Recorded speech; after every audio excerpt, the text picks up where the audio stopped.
Hello दोस्तों, स्वागत है आपका हमारे YouTube चैनल पर। दोस्तों, क्या ठंड के मौसम में तराई की ज़रूरत पड़ती है? जैसा कि अभी हम सब जान रहे हैं कि हमारा अभी जो है ठंडी का मौसम चल रहा है, विंटर का हमारा वेदर चल रहा है, तो क्या इस मौसम में भी जो भी हम कंस्ट्रक्शन का काम कर रहे हैं उसमें क्यूरिंग यानी तराई की ज़रूरत पड़ती है? क्योंकि मौसम पहले से ही बहुत ठंडा है, धूप नहीं निकल रहा है। तो क्या इस कंडीशन में क्यूरिंग करना इंपॉर्टेंट है? जैसा कि हम सब जानते हैं कि अक्सर कहा जाता है कि तराई बहुत जरूरी है, क्यूरिंग प्रोसेस बहुत इंपॉर्टेंट है। चाहे कॉलम हो या फिर बीम हो, स्लैब हो, ब्रिक वर्क हो, प्लास्टर हो, इन सब का काम होने के बाद इन सब पर क्यूरिंग की जरूरत पड़ती है। तो पहले ये समझिए कि क्यूरिंग करना इंपॉर्टेंट है, क्यूरिंग करना जरूरी है। क्यों जरूरी है?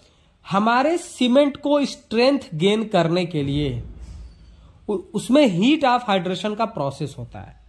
यानी हम जो मसाला या कंक्रीट बनाते हैं उसमें कुछ फिक्स अमाउंट का हम पानी डालते हैं। वो धूप के संपर्क में आने के बाद वो हमारा पानी सूखता है, फिर उसको नमी चाहिए, फिर वो सूखेगा, फिर नमी चाहिए, फिर सूखेगा। इस तरीके से उसमें मॉइस्चर भी रहना चाहिए और धूप भी पड़ना चाहिए। ये दोनों कंडीशन है, यानी कि उसमें धूप पड़ना भी जरूरी है और पानी देना भी जरूरी है। अगर सिर्फ धूप पड़ेगा, कंक्रीट बहुत जल्दी सूख जाएगा, मॉइस्चर बहुत जल्दी खत्म हो जाएगा, तो वो अपने स्ट्रेंथ को अचीव नहीं कर पाएगा, उसमें क्रैक आ जाएंगे।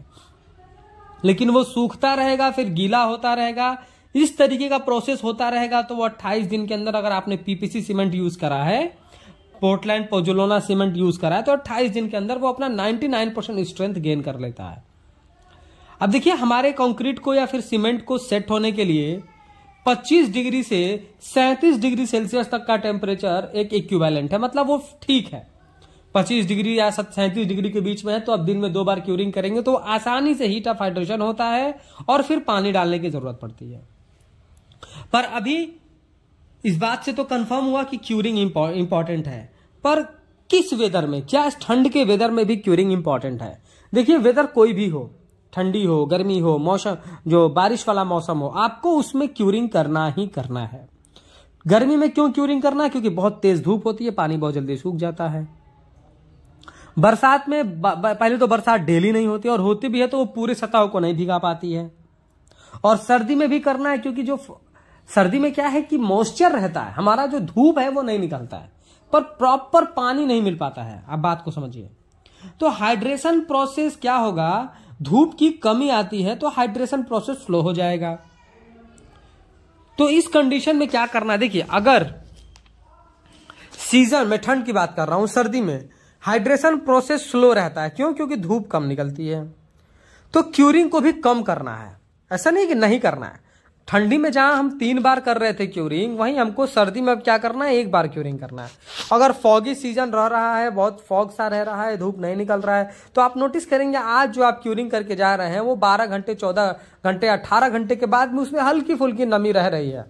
तो उस कंडीशन में आप दिन भर में 1 बार क्यूरिंग करें, क्योंकि पानी की कमी नहीं होनी चाहिए।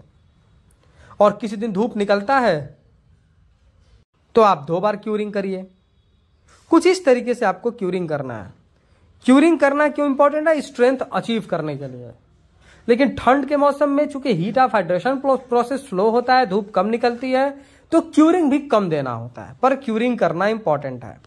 गर्मी के मौसम में हम 10 दिन से लेकर के 14 दिन तक के बीच में क्यूरिंग करते हैं, पर ठंड में आप 18 दिन तक क्यूरिंग करिए, लेकिन दिन में 1 बार करिए, क्योंकि वो सूख ही नहीं रहा है। जब सूख नहीं रहा तो स्ट्रेंथ को बहुत अच्छे से अचीव नहीं कर रहा है। तो इसलिए आपको क्या करना है कि उसमें भी ठंड के मौसम में भी क्यूरिंग करनी है, पर कम करनी है।